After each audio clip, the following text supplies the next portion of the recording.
다 같이 묵다하심으로 주일 낮 예배 하나님 앞에 드리겠습니다.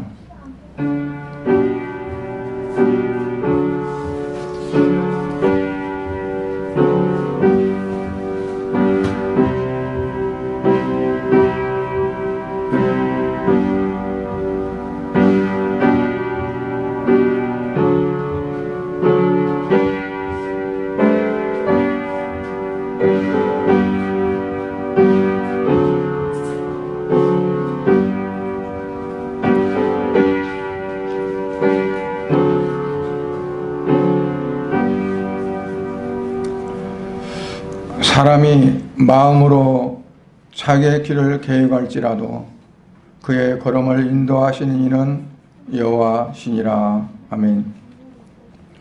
하나님 아버지 감사드립니다. 무더운 날씨 가운데도 아버지 하나님께서 사랑 귀한 성도들을 은혜 가운데 보호해 주시고 은혜 베풀어 주셨음을 감사드립니다. 코로나19 가운데서도 아버지 하나님 성도들 건강을 지켜주셔서 감사드립니다.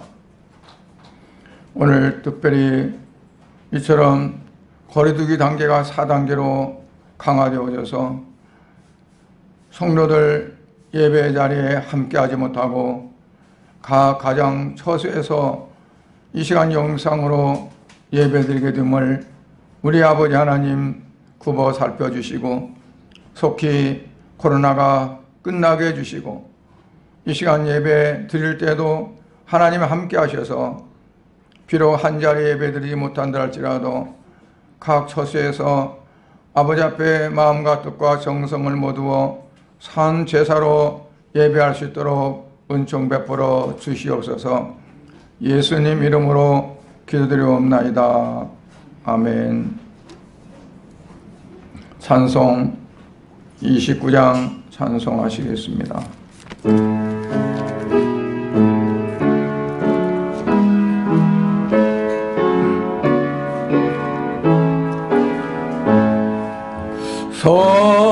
성도여 다 함께 할렐루야 아멘. 주 찬양하여라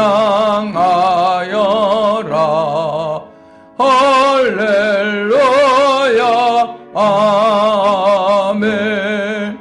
주 보좌 앞에서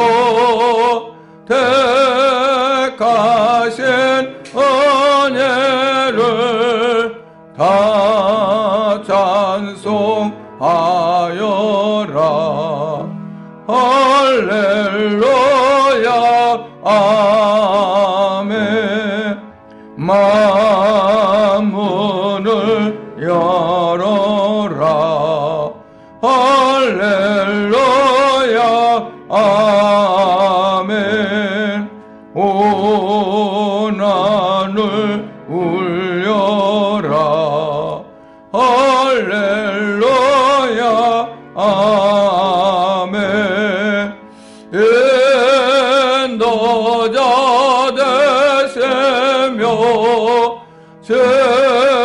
증거가 되신 주 그 사랑 끝없다 할렐루야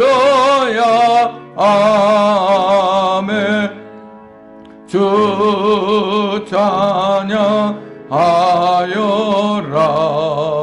할렐루야 아멘.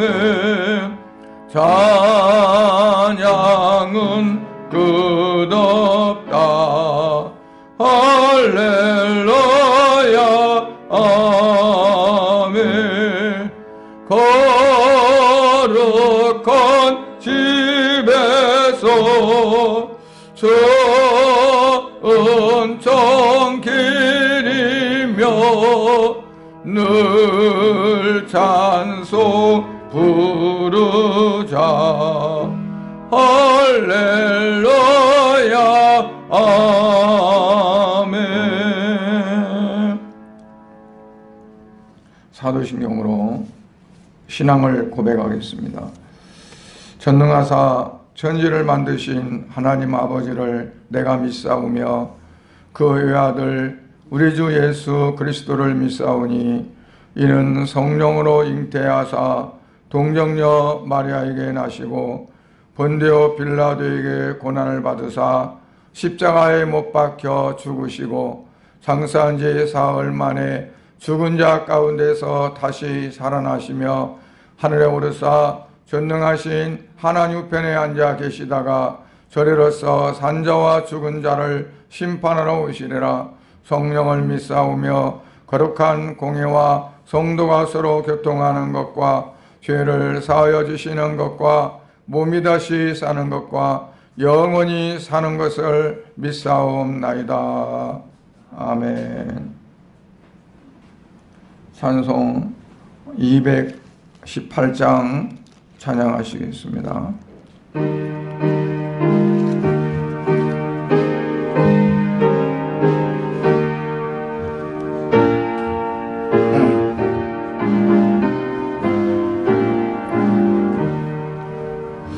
내 마음과 정성을 다하여서 전하의 하나님을 사랑하라.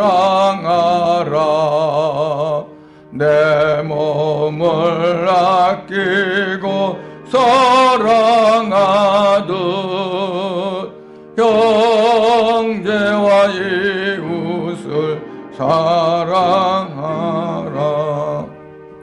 주께서 우리에게 명하시니 그 명령 따라서 살아가리. 널 미워해 지는 원수라도 언제나 너그럽게 사랑하라. 널 핍박하는 자에서도 신실한 마음으로 복을 빌라. 주께서 우리에게 명하시니 그 명령 따라서 살아가리.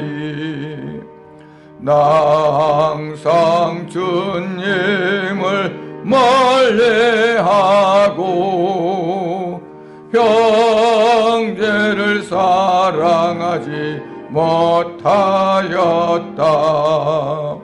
이러한 죄인을 사랑하사 주께서 몸버려 죽으셨다. 속죄한 사랑 받으니모 내 생명 다 바쳐 충성하리.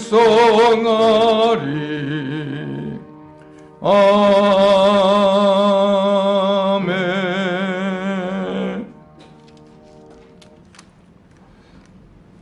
하나님 말씀 묵념합니다. 하나님 말씀은 여호수아서 24장 14절부터 32절 말씀까지입니다.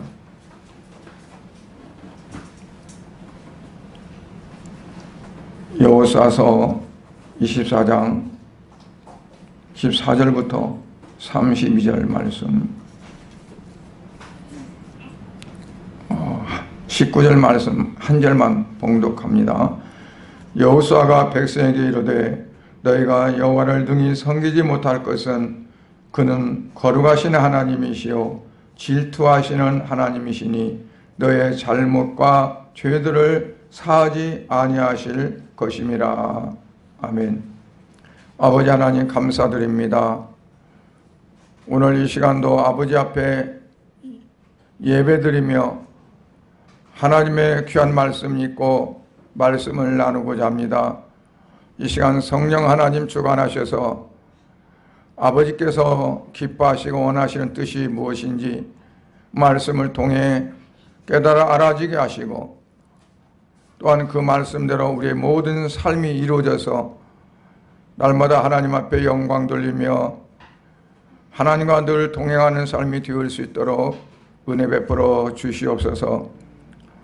오늘 이 시간 예배드리는 사랑하는 성도들 각각 서서해서 주님 앞에 머리 숙여 이제 예배할 때 하나님 저들의 심령 속에 하나님께서 임재하시고 축복하셔서 모든 삶이 늘 하나님과 늘 동행하는 삶이 되어지게 하시고 주를 위해 영화롭게 살아가는 귀한 삶이 될 수 있도록 은총 내려 주시옵소서.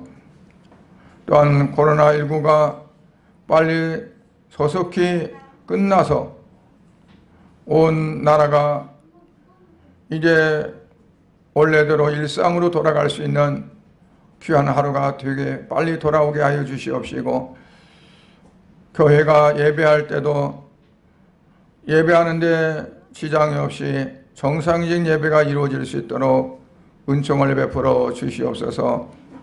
예수님 이름으로 기도드리옵나이다. 아멘.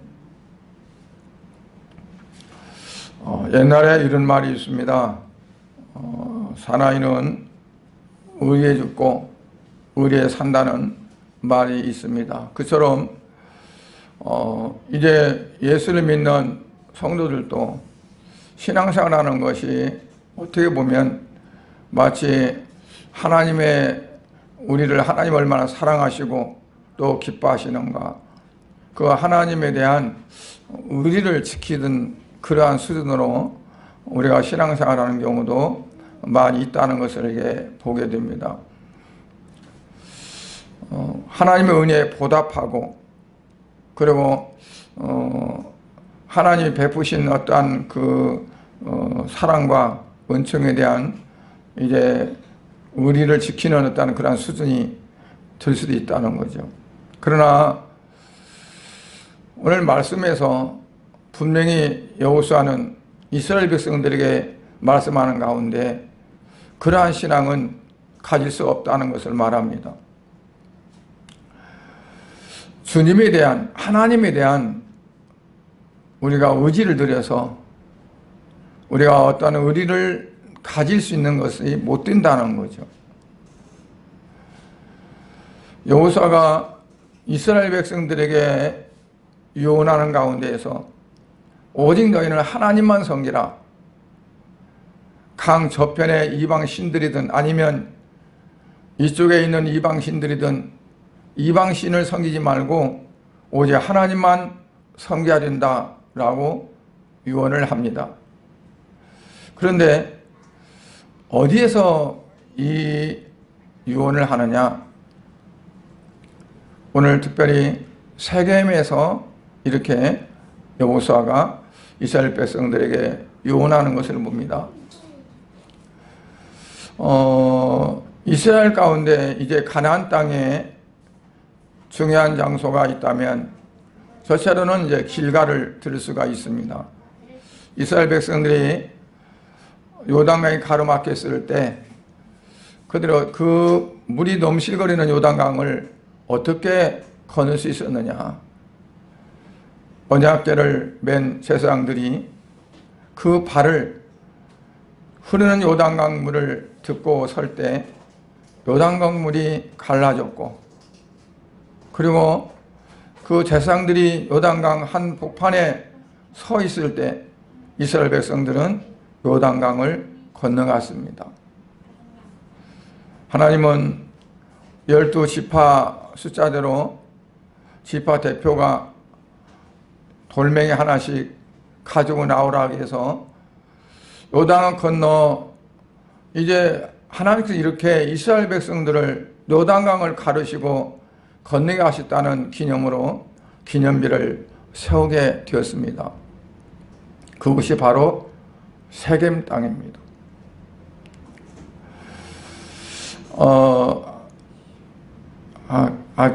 길갈입니다. 그래서 이와 같은 길갈이 중요한 장소가 되는데 여호수아는 그 길갈에서 유언을 하지 않았습니다. 또 다른 장소를 보면 실로라는 곳이 있는데 그 실로는 가나안 땅을 이제 오기 위해서 광야 40년을 이스라엘 백성들이 다녔는데 하나님께서 성막을 지켜 하셨고 그 성막을 중심으로 그들이 진을 쳐서 또 머물기도 하고 또 성막이 먼저 앞에 가면 그들이 뒤따라가는 성막 중심의 삶이 광야의 삶이었던 것을 봅니다. 그런데 그 성막, 회막이 실로에 있게 되었고 그리고 하나님 언약궤도 실로에 있게 되었습니다. 그렇다고 볼 때 실로는 마치 그 가나안 땅 이스라엘 백성들이 사는 곳의 수도와 같은 그러한 곳이라고 이렇게 보게 되죠. 그런데 그것도 아니고 왜 하필이면 여호수아가 세겜 땅에서 마지막 설교를 하고 유언을 하는가 하는 것을 우리가 생각해야 될 필요가 있다고 봅니다. 오늘 32절에 보면 이스라엘 자손이 애굽에서 가져온 요셉의 뼈를 세겜에 장사했으니 이곳은 야곱이 100크시탈을 주고 세겜의 아버지 하몰의 자손들에게서 산 밭이라 그것이 요셉 자손의 기업이 되었더라 그랬습니다. 즉 야곱이 자기 외삼촌 라반의 집에서 20년간 머슴살이 하면서 아내를 얻었고 자녀를 낳고 많은 재물을 가지고 나올 때에 그가 가장 염려했던 것은 자기 형 에서를 만나면 내 목숨도 위태롭고 내 자녀들과 또 내게 주어진 모든 그 소유를 잃을까 싶은 그러한 걱정도 많았으리라고 봅니다. 그런데 하나님께서 그 에서와 만남이 원수 간의 만남이 아니라 형제 간의 만남이 되게 하셨고 서로 부둥켜 안고 화해할 수 있는 그런 화해장으로 만들어 주셨습니다. 이제 야곱이 식솔들을 거느리고 베델로 올라가지 못하고 머문 곳이 바로 세겜 땅이었습니다. 세겜에 있으면서 그곳에 땅을 샀어요. 세겜의 아버지 하몰에게서 은 100개, 즉 100크시탈을 주고 땅을 사서 그 땅이 결국은 요셉에게 물려줬다고 성경은 말씀하고 있습니다. 아마 요셉은 그 사실을 잘 알고 있었을 것이고 그리고 그가 애굽에서 총리 대신이 되어져서 자기 모든 식구들을 애굽에 와서 고센 땅에 살게 했고 이제 그곳에서 많은 그러한 민족이 형성이 되었습니다. 요셉이 이제 죽을 때 창세 50장에서 보면 이제 자기 자손들에게 유언을 합니다. 그 유언의 내용이 뭐냐면 50장, 창세 50장 24절부터 25절에 보면 나는 죽을 것이나 하나님이 당신들을 돌보시고 당신들을 이 땅에서 인도하여내사 아브라함과 이삭과 야곱에게 맹세하신 땅에 이르게 하시리라 하고 요셉이 또 이스라엘 자손에게 맹세시켜 이르기를 하나님이 반드시 당신들을 돌보시리니 당신들은 여기서 내 해골을 메고 올라가겠다 하라 라고 이렇게 말씀합니다. 다시 말하면 이스라엘 자손들에게 요셉이 죽기 전에 맹세를 시키는 거죠. 하나님 반드시 당신들 돌봐서 이제 이 땅에서 나가게 할 터인데 그때 여기서 내 뼈를 메고 올라가서 하나님이 약속하신 땅에 장사를 지내달라 하는 거죠. 그리고 요셉이 이제 110세에 죽습니다. 그런데 사람이 죽으면 이제 그 장례 절차가 우리 기독교에서는 이렇게 합니다. 임종 예배를 드리죠. 그리고 이제 관에 입관할 때 입관 예배를 드립니다. 그리고 이제 발인을 할 때 발인 예배를 드리고, 매장지에 가서 이제 매장하기 전에 하관 예배를 드립니다. 그리고 더 나아가서 유족들이 모든 장례 절차를 마치고 집으로 돌아오면 이제 또 그 유족들을 위로하기 위해서 집에 가서 위로 예배를 드립니다. 그런데 요셉의 장례는 창세기 50장에 보면 입관하였더라 그러고 그냥 끝나버립니다. 그러니까 다시 말하면 요셉의 장례는 완전히 끝난 장례가 아니었다는 거죠. 그것도 1년도 아니고 2년도 아니고 몇 달을 거쳐서 이제 이스라엘 백성들이 모세를 지도자로 해서 애굽에서 나와서 광야 40년을 지나고 그리고 가나안 땅을 정복해서 세겜 땅에 왔을 때 그곳에 요셉을 장사 지내게 되는 겁니다. 바로 그 세겜에서 이제 여호수아는 이스라엘 백성들에게 가장 중요한 설교를 하고 유언을 하게 되는 것을 볼 수 있습니다.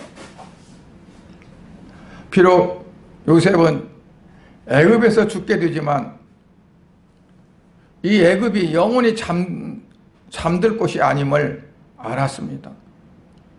하나님이 있을 동안 어떻게 나를 만지셨고 붙드시고 간섭해 오셨는지, 애굽의 보디발의 집에 총으로 팔려가고 거기서 얼마나 많은 고생하면서 이제 그 자리를 인정받는 그러한 자리로 만들었는데 나중에는 또 감옥에 갇히고 그 감옥에서 나올 수 없는 그러한 실정이었는데 하나님 은혜로 꿈 해몽을 해주고 또 바로 앞에 서게 되고 그로 말미암아 총리 대신이 되었어요. 그러니까 이제 내가 꾸었던 꿈은 좌절됐구나 하는 그러한 순간이 있었을지라도 하나님은 그 꿈을 이루게 하셨고, 하나님께서는 하나님이 계획하시고 또 계획 세우신 그러한 모든 것들을 이루신다는 것을 누구보다 더 체험하고 느꼈던 그 요셉이기에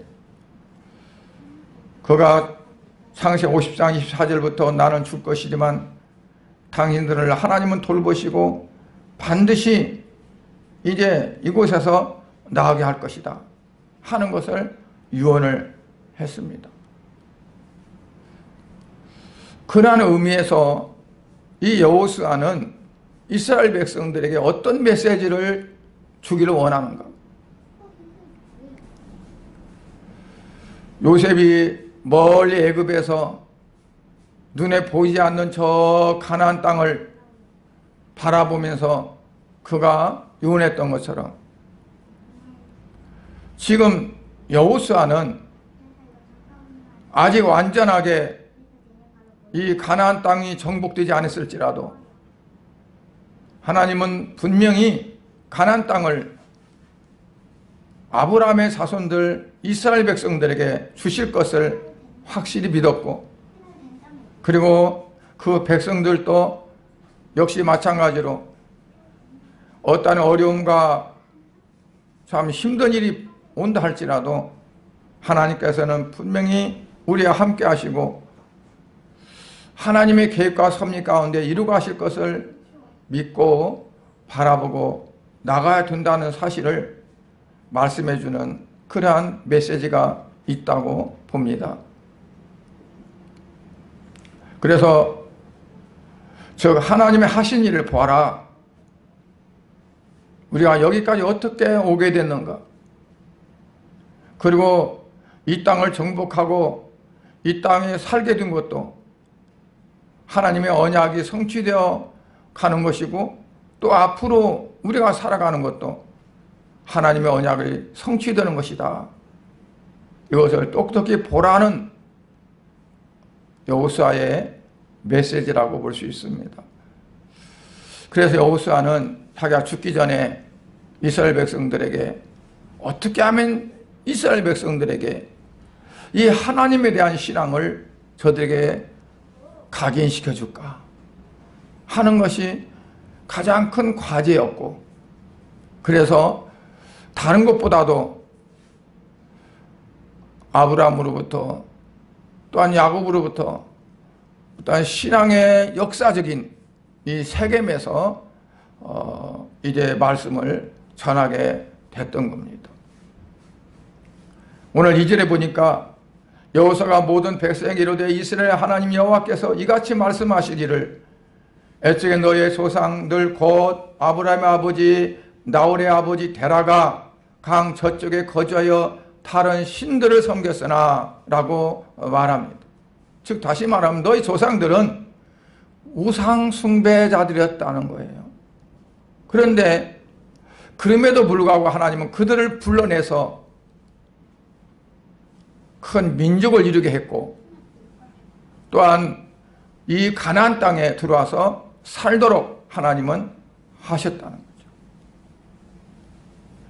너희가 원래 특별한 민족이 아니라는 거예요. 특별히 특출난 그러한 자들이 아니라는 거죠.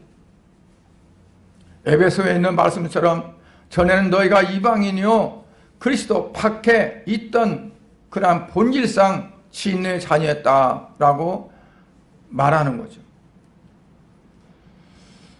우리가 이제 예수님 믿고 하나님의 자녀가 되어서 하나님의 백성이 되었지만, 사도 바울은 너희가 전에는 그리스도 밖에 있었더니, 전에는 너희가 마귀의 종이더니 이제는 그리스도의 종이 되었고, 그리고 이제는 그리스도 안에 있는 자가 됐다라고 말하는 것처럼 전적인 하나님의 은혜요 하나님의 축복이라는 것을 말씀해 줍니다. 오늘 본문 3절부터 13절까지에 보면 반복되는 단어가 있는데 바로 내가 또는 나는 이라는 단어입니다. 그 말은 여호수아가 자기를 가리켜 하는 말이 아닙니다. 여호와께서 말씀하시기를 하면서 나는 내가 한 거예요. 그러니까 즉 하나님을 가리키는 거예요. 그 말은 뭐냐면 너희를 이곳까지 와서 살게 하는 것은 모세가 아니라 여호와 하나님이다. 이 땅을 정복해서 너희들에게 분배한 것은 나 여호수아가 아니라 바로 나 하나님이다 하는 거예요. 너희는 본질상 진노의 자식들이었는데 나 여호와가 나 하나님이 너희를 특별히 불러서 특별히 하나님의 백성으로 삼았다는 거죠. 그래서 교만할 수도 없는 거고 자만할 수도 없는 거고 자랑할 수도 없는 거다. 하나님의 은혜에 거저 감사하고 하나님 은혜 안에 살아가는 거다라는 것을 말씀합니다. 그래서 14절에 보면 그러므로 이제는 여호와를 경외하며 온전함과 진실함으로 그를 섬기라. 그러므로 이제 너희는 여호와를 경외하라. 온전함과 진실함으로 그를 섬기라. 너희 조상들이 강 저쪽과 애굽에서 섬기던 신들을 어떻게 하라고요? 치워버리고 여호와만 섬기라. 조상들이 섬기던 신, 우리나라에 이제 기독교가 들어온 지가 그렇게 오래되지 않아서 조상들을 섬기는 신도 있고 토 속에 있는 어떤 신들을 섬기고 얼마나 많은 우상들이 있는지 몰라요. 그러한 모든 신들을 다 치워버리라는 거죠. 치워버리라. 우리 주변에 있는 신도 치워버리고 내 마음속에 도사하고 있는 그 우상도 치워버리고 모든 신들을 다 치워버리고 여호와만 섬기라는 거예요. 온전히 하나님만을 전적으로 섬길 것을 명령하는 겁니다. 여호수아가 이렇게 마지막 고별 설교를 하는데 두 가지 주제가 있습니다. 어떤 주제를 전제를 하냐면 내가 했다는 것과 나만 섬기라는 거예요. 누가 했느냐? 이 모든 것 다 내가 있다. 그러게 너희는 나만 섬기라는 거죠. 우리 기독교 신앙생활의 가장 기본적인 건 뭐냐면 하나님이 했다는 겁니다. 지난 모든 일들은 어때? 하나님이 하셨다. 내가 한 것이 아니라 하나님이 하셨다. 현재 일은 어떨까요? 현재 일은 하나님이 하신다. 앞으로 장래에 있을 일도 마찬가지로 하나님께서 분명히 하신다 하는 거가 우리 기독교인들에게 가장 중요한 그러한 신앙이라고 볼 수 있습니다. 그렇다고 해서 하나님의 은혜와 하나님의 사랑에 보답하라는 것이 아닙니다. 마치 내게 베푼 어떤 은혜에 보답하듯이 가장 의리가 강한 게 조폭이래요. 그 조폭들은 한번 들어가면 잘 못 빠져나오는데 왜 그러냐면 가정에서 버림받고 사회에서 버림받고 어디에 사랑받지 못했는데 조폭의 세계에 들어가면 그렇게 유해준대요. 어디서 한 대 맞고도 오자면 오면은 떼거지로 나가서 갚아주는 거예요. 모든 걸 다 철저하게 책임져 줍니다. 그러니까 그 의리에 감복해가지고 생명을 내놓는 거죠. 그게 하나의 의리예요. 그런데 우리가 하나님의 은혜와 하나님의 사랑에 대해서 그렇게 어떠한 인간적인 의리로 하나님을 섬기라는 것이 아닙니다. 그런 결단을 요구하지 않습니다. 그러면 여호수아는 어떤 결단을 요구하느냐? 우리가 15절에 보면 여호수아는 그럽니다. 너희가 하나님을 섬기는 것이 좋게 여기지 않고 별로 안 좋게 생각되거든. 알아서 하라. 조상들이 강 저쪽에 섬기던 신들이든지 아니면 너희가 거주한 땅 아모리 족속의 신들이든지 너희가 섬길 자를 오늘날 택하라 그래. 그러면 알아서 아무나 택하라. 마치 시험 볼 때 네 가지 중에 하나 택하라는 것처럼 그렇게 하는 게 아닙니다. 그 다음에 보면 뭐라고 하냐면 여호수아가 오직 나와 내 집은 여호와를 섬기겠노라. 너희는 택하라. 어떤 신들이든지 그러나 오직 나와 내 집은 여호와를 섬기겠노라 라고 말하는 거예요. 그건 무슨 뜻일까요? 오직 여호와만 섬기지 않으면 이거는 하나님 앞에 징계를 받을 수밖에 없고 저주를 받을 수밖에 없다는 거죠. 성경에는 분명히 복과 저주를 우리 앞에 놓는다고 말합니다. 그러니까 복을 택하든 저주를 택하든 둘 중에 하나 택하라는 게 아니에요. 저주를 택할 사람은 어디 있어요? 당연히 복을 택하죠. 다른 신들을 섬기면 저주를 택하는 거고 하나님을 섬기면 복을 택하는 건데, 당연히 오직 나와 내 집은 여호와만 섬기노라 하는 것은 너희들도 이와 같이 나를 본받으라 하는 거예요. 그러니까 왜 그럴까요? 하나님이 나에게 이걸 해줘서 모세의 뒤를 이어서 나로 하여금 후계자를 삼아줬으니까 나는 이 공을 갚아야 돼. 그래서 나와 내 집은 어쨌든 간에 죽으나 사나 여호와를 섬겨야 된다 하는 말일까요? 그게 아니죠. 이스라엘 백성들은 여호수아와 생각이 달랐습니다. 생각이 달랐어요. 다음에 보면 어떠냐면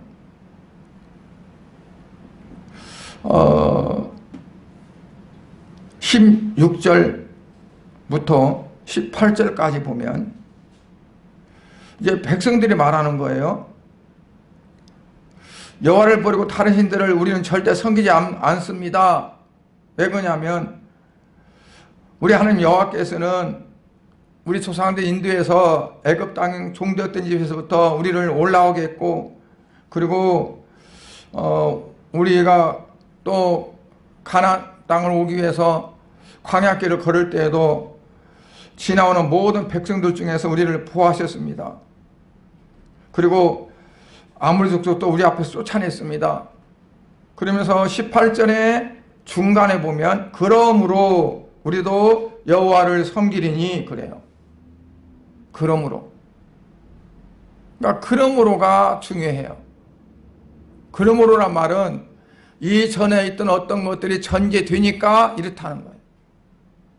하나님께서 우리 조상들 애굽에서부터 이끌어내 주셨고, 또 여기까지 오는 길에 많은 어려움 가운데서 먹을 거, 입을 거, 마실 거 모두 다 해결해 주셨고, 그리고 우리 앞에 가로막는 아모리 족속이나 그런 모든 족속들을 다 우리 앞에서 물리치셨고, 그렇기 때문에 우리도 여호와를 섬긴다는 거죠. 그리고 그는 우리의 하나님이시다. 근데 반대로 뒤집으면, 만약 우리를 이렇게 안 했다면 우리는 하나님 섬기지 않겠다는 거죠. 그리고 하나님, 우리 하나님이 될 수 없다는 거예요. 그러니까 우리가 오늘날도 마찬가지거든요. 우리가 신앙생활 할 때 하나님께서 이렇게 해주셔서 감사합니다. 이렇게 해줬기 때문에 내가 이렇게 왔습니다. 그러니까 하나님의 나와 함께 하시고 나를 도와주시고 나와 어떻게 하신 것을 우리가 그것을 놓고 물론 감사하는 게 잘못된 거 아니죠. 감사해야죠. 그러나 그렇기 때문에 내가 하나님을 사랑하고, 그렇기 때문에 내가 하나님 앞에 내 모든 삶을 맡기고 내가 드리고 하는, 그게 되어서는 안 된다는 거죠. 하나님이 우리에게 베푸신 은혜, 하나님의 사랑, 우리가 갚을 수가 없다는 거예요. 우리가 하나님 앞에 의리를 지킬 수가 없다는 거죠. 우리가 무슨 힘이 있어갖고 하나님 앞에 그걸 갚을 수가 있고, 어떤 능력이 있어서 하나님 앞에 우리가 뭘 해줄 수가 있어요. 뼈가 으스러지게 한다 할지라도 하나님 앞에 하나님의 사랑 받은 거 내가 갚을 수가 없어요.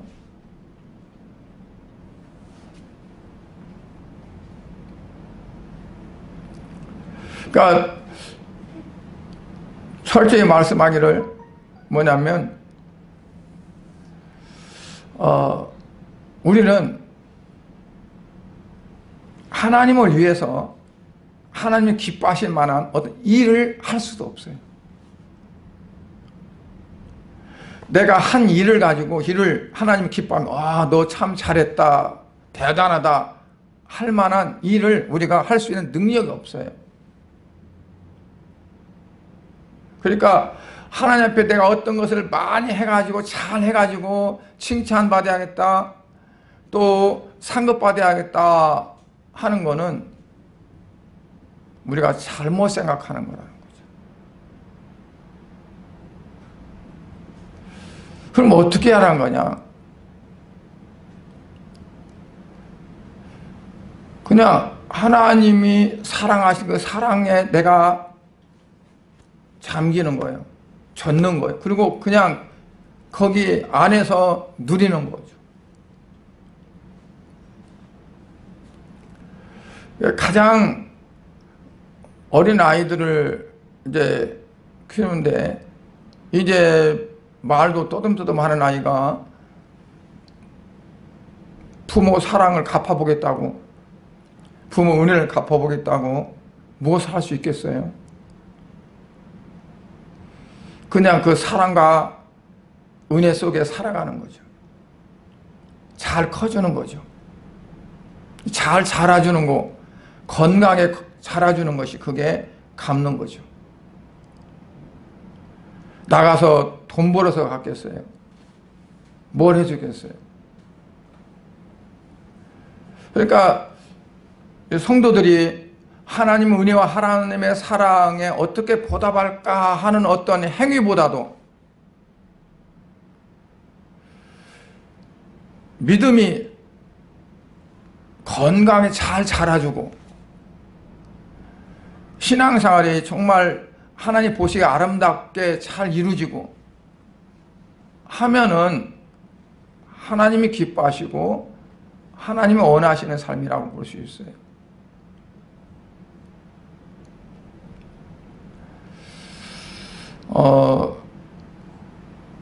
여호수아가 축복과 저주하는 그 말씀을 쭉 다 전했습니다. 처음에는 축복의 말을, 나중에는 저주의 말을, 어떻게 하면 너희가 복을 받는다, 너네 어떻게 하지 않으면 너희들은 저주를 받는다 하는 말을 전했어요. 왜 그렇게 말했을까요?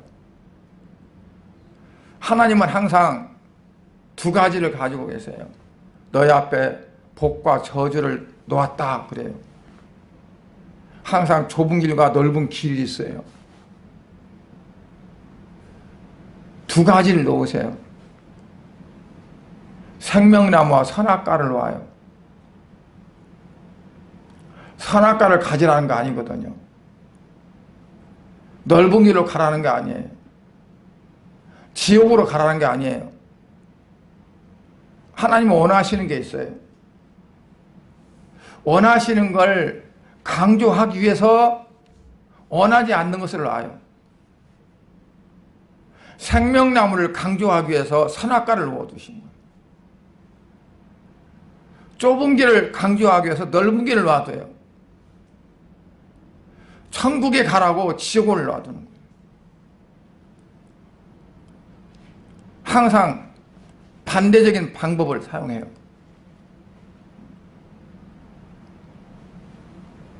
그러니까 여호수아가 축복하죠. 신명기 18장도 마찬가지예요. 14절까지는 복이 돼서 말씀하는데 그 다음에 가면 저주 돼서 말해요. 어떤 거 가질래? 당연히 복을 갖죠. 그걸 원하죠. 하나님도 원하시고 우리도 그걸 원해야 돼요. 그런데 그 이스라엘 백성들에게 하나님께서 원하시는 게 바로 그거죠. 너희가 하나님으로부터 복을 받지 못하고 저주를 받을 길들이 도처에 있다는 거예요. 그런데 그 가운데서 하나님께 복을 받을 길이 있다. 그 복을 받을 길이 무엇인가를 보라는, 오늘날도 마찬가지입니다. 하나님은 예전이나 지금이나 똑같은 방법으로 우리에게 다가오시고 우리에게 말씀하시는 거예요. 그래서 그거가 이제 분별이 필요한 거죠. 어떤 게 과연 하나님께 바르게 나아가는 길인지, 복을 받을 수 있는 길인지, 그거를 결단을 요구합니다. 신명기 4장 39절부터 보면 모세는 이스라엘 백성들에게 이런 말씀했어요. 오직 여호와는 하나님이요 다른 신이 없는 줄을 알아 명심하고 오늘 내가 네게 명령하는 여호와의 규례와 명령을 지키라. 너와 네 후손이 복을 받아 네 하나님 여호와께서 네게 주시는 땅에서 한없이 오래 살리라. 다른 신이 없는 줄 알고 오직 여호와 하나님만 섬기라는 거죠. 그리고 오직 여호와의 규례와 명령을 지키라. 그러면 네 후손이 복을 받아서 여호와께서 네게 주시는 땅에서 한없이 오래 살리라. 한없이 오래 살리라. 나중에 이스라엘 백성들이 그 말씀을 붙잡들 못하고 놓쳐버려요. 그리고 다른 신을 섬기고 하나님을 제쳐놔요. 그러다가 어때요? 한없이 그 땅에 오래 사는 것이 못됐어요. 맨날 다른 나라 이방인들한테 침략받아가지고 고통당하고 나중에는 결국 바벨론으로 포로로 다 잡혀가 버리고.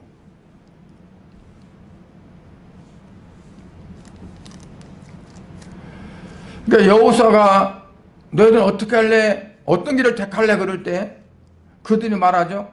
16절에 보면 우리가 결단코 여호와를 버리고 다른 신들을 섬기기를 하지 아니하오리니. 그래요. 아니하오리니. 그렇게 결단했던 그들이 어떠냐? 나중에 하나님을 떠나는 거죠. 왜 그럴까요? 주고받고식의 어떤 그게 있어야 되니까. 즉 그러므로가 안 되니까. 그러므로가. 하나님께서 이렇게 해서 했다. 그러므로 내가 하나님을 섬기겠다. 이게 있어야 되는데 그게 안 되니까. 오늘날도 마찬가지로 우리가 그러므로 신앙을 가지면 어떨까요? 맨날 낙심하고 맨날 시험 들죠. 아니 나에게 이게 와야 되는데 응답이 와야 되는데 뭐가 보여야 되는데 뭐가 이루어져야 되는데 그래야 내가 하나님 앞에 감사할 수 있고 하나님 앞에 내가 더 나아갈 수가 있고 뭐가 하는데 이거 안 되니까 하나님 나를 사랑하지 않는다고 생각하고 하나님은 나를 버린다고 생각하고 그냥 좌절하는 거죠. 그러므로가 안 되니까.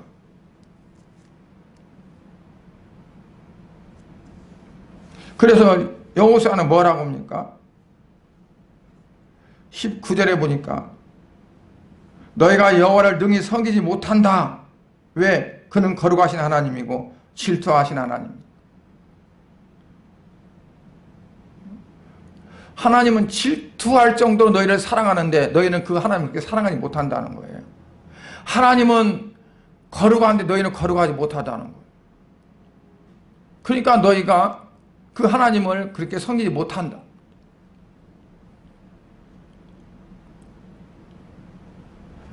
그러니까 우리 어떤 걸 가지고 뭘 하려고 하면은 부딪히는 거예요.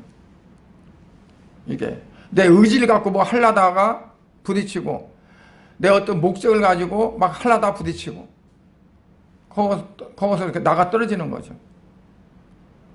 처음엔 열심히 있으니까 좋아요. 그렇지 않으면 열심히 없으니까.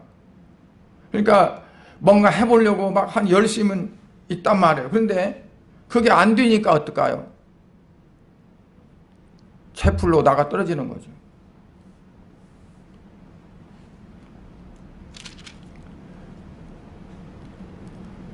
그러니까 그 열심 자체가 결국 내 어떤 걸 나타내려는 것이 되어지니까. 그러니까 이제 결국 그렇게 되어지는 거죠. 사울도 그랬고, 나중에 솔로몬도 그랬어요.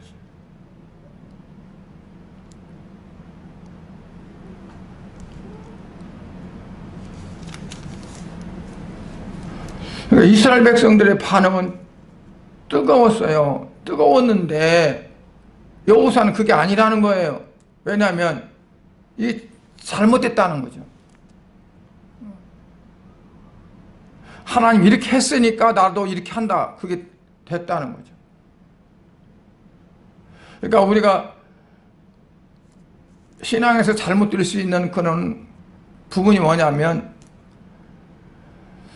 하나님 내가 이렇게 해주시면 내가 이렇게 하겠다. 그러니까 내가 하나님 앞에 헌신하고 하나님 앞에 충성하고 정말 신앙생활하는 것도, 하나님 내 환경을, 내 사업장을, 내 가정을 이렇게 해주시면 내가 이렇게 하겠다는 조건이시죠.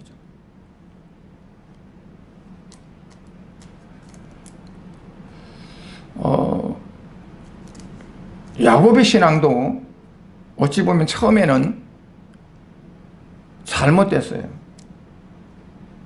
왜냐하면 자기 욕심에 앞장서니까. 하나님께서 나를 이렇게 보호하시고 지켜주시면, 내게 얼마나 주시면 내가 이렇게 하겠습니다. 나중에는 야곱이 영적으로 신앙이 성숙해졌을 때는 그게 아니었어요. 자기의 어떠한 것들이 없어졌어요. 그러니까 우리가 내가 바라는 기대치가 있고, 내가 바라는 목적이 있고, 내가 바라는 어떤 것들이 있을 때 거기에 하나님이 주시는 것도 맞아 떨어져야 내가 그 하나님을 인정할 수 있고, 내가 하나님과 어떤 교제나 어떤 것들이 이루어질 수 있다고 생각하는 거예요. 여호수아는 그게 잘못됐다는 거죠. 하나님은 질투하신 하나님, 질투하시기까지 사랑하는데 너희는 그런 사랑이 없다. 히브리서 기자는 12장에서 너희가 죄와 피 흘리기까지 싸워봤느냐 그래요. 피 흘리기까지 싸워봤느냐. 그러니까 우리의 믿음은, 신앙은 결국 싸움입니다.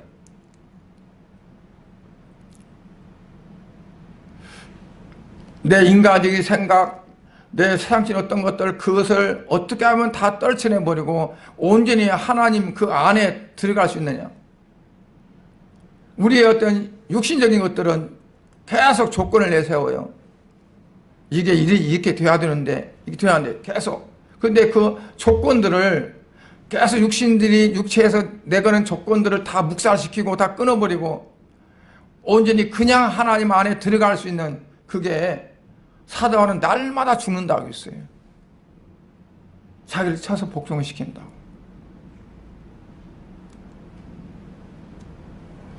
그러니까 이스라엘 백성들에게 너희는 안 된다는 얘기예요.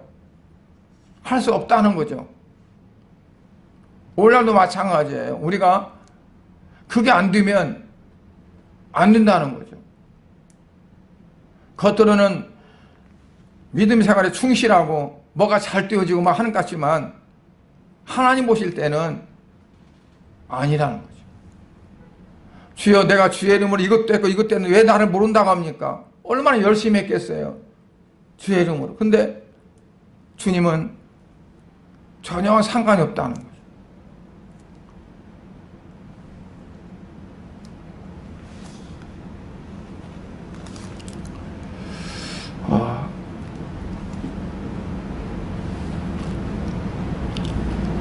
그러니까 우리는 어떻게 하기를 원하시느냐. 하나님이 내게 어떻게 하신 걸 보고 그걸 보고 따라가서는 안 된다. 내가 이렇게 했으니까 이 하나님은 내가 믿을 수 있어. 그러면 그걸 어떨까요? 마귀는 이용합니다. 사탄이 이용합니다. 그러니까 우리가 하나님께서 내게 이렇게 했다. 그러니까 나는 그 하나님을 사랑한다 하는 어떠한 그게 되어지면 사탄은 그걸 가지고 나를 유혹하게 되죠. 그럼 우리는 백발백중 넘어가게 돼요. 아니 무당도 병 고치는데 병을 낫고자 하는 데만 내가 관심 있으면 병 고치면 다 오케이. 복을 받는 데만 관심 있으면 복 받는 길이라면 뭐든지 다 오케이. 사탄도 영물이기 때문에 그렇게 할 수 있습니다. 병도 고칠 수 있습니다. 물질의 복도 갖다 줍니다. 어떤 미시한 것도 알게도 해줍니다. 근데 그런 것들이 있을 때 하나님은 내 하나님, 하나님은 그래서 내가 하나님 섬겨야지 하는 어떤 그런 식이 되어지면 사탄의 유혹에 우리가 빠질 수 있다는 거죠. 넘어간다는 거죠. 그러니까 근본적으로 하나님은 나는 본래 진노의 자녀였는데 하나님이 나를 구원하셨다. 세겜 언약은 그리스도 예수 그리스도를 걸고 언약한 겁니다. 아브라함과 하나님께서 가나안 땅을 약속한 것은 뭘 걸었어요? 짐승을 쪼개놓고 언약을 했어요. 그 짐승은 뭘 의미할까요? 예수 그리스도를 의미합니다. 예수님 십자가에 죽으실 때 휘장이 위에서 아래로 쫙 갈라졌는데 그거를 예수님의 육체라 그랬어요. 그러니까 하나님의 아브라함을 가나안 땅을 주겠다고 약속하실 때에도 그 언약을 하셨고, 이 여호수아가 세겜 땅에서 이스라엘 백성들과 요원하면서 언약하는 거가 바로 뭐냐면 이제 그 언약입니다. 언약. 그 언약은 예수 그리스도를 십자가를 걸고 하는 언약이에요. 그래서 우리는 어떠냐? 다른 거 없고요. 하나님께서 독생자인 예수 그리스도를 나를 위해서 십자가에 죽이셨고 나를 구원하셨어요. 그래서 내가 하나님 앞에 나가야 되고 하나님을 사랑해야 되고 이 세상에 내게 어떤 걸 해줘서가 아니라 뭘 내가 잘 이루어져서가 아니라 하나님이 나를 구원하셨고 본예상 진노의 자녀였는데 하나님의 자녀 삼아주셨고 지옥 갈 수밖에 없는데 천국 가게 해서 내가 하나님을 사랑하고 나의 모든 삶을 하나님 앞에 드린다는 그게 되어지기를 하나님은 원하고 계시는 거죠. 그래서 조건이 없습니다. 하나님 이미 조건을 주셨어요. 이루셨어요. 우리가 신앙생활하는데 조건이 있을 수가 없어요. 그냥 당연하게 택할 수도 없어요. 선택권이 없어요. 그냥 하나님 그 사랑 안에 흠뻑 젖어서 하나님께서 인도하시는 대로 따라가는 거예요. 우리가 답답하면 하나님이 어디로 날 이끄시는가 하는 것을 알아가야 돼요. 그게 우리가 이제 할 수 있는 길이에요. 내가 내 길을 마음대로 바꿀 수 없어요. 하나님이 이끄시는 길이 어떤 길인지 그 하나님 앞에 우리가 우리의 삶을 내드리면서 그게 하나님과 동행하는 거예요. 동행은 내 뜻과 내 생각과 내 모든 것들을 다 내려놓고 하나님의 인도하심에, 하나님의 이끄심에 그냥 나를 내어드리는 겁니다. 그게 하나님과 동행입니다. 여호수아의 설교, 여호수아의 그 언약대로 이스라엘 백성들이 그대로 살았다면 결코 그들에게 환난과 어려움과 전쟁과 기근이 있을 수가 없었을 겁니다. 그러나 그들이 그 말씀을 지키지 못했어요. 오늘날도 마찬가지로 우리가 하나님 말씀을 지키지 못하고 하나님 말씀을 따르지 못한다면 우리에게 언제든지 우리에게 환난이 올 수 있고 어려움이 올 수 있습니다. 이거는 분명한 사실입니다. 오늘 여러분들이 이 말씀을 꼭 기억하시고 그러므로가 아니라 하나님이 내게 이렇게 해주셔야만 되고 해주셨으니까가 아니라 그냥 하나님이 나를 구원하신 그 구원의 은혜에 감격해서 예수님을 십자가에 내어주신 그 사랑에 우리가 젖어서 하나님 안에서 살아갈 수 있는, 예수 안에 살아갈 수 있는 삶이 될 수 있기를 주의 이름으로 축복합니다. 기도하겠습니다. 하나님 아버지, 은혜와 사랑을 감사를 드립니다. 오늘 우리가 이 말씀 속에서 하나님 우리를 무작정 사랑했듯이 우리가 그 하나님의 사랑에 이제 푹 젖어서 하나님께서 원하시는 대로 나아갈 수 있는 삶이 될 수 있도록 은혜 베풀어 주시옵소서. 예수님 이름으로 기도드리옵나이다. 아멘. 간구 말씀드립니다. 코로나 방역이 강화돼서 다음 주일까지는 비대면 예배가 진행됩니다. 영상을 통해서 예배 드리게 되는데 모든 성도들은 다 동참해 주시기 바랍니다.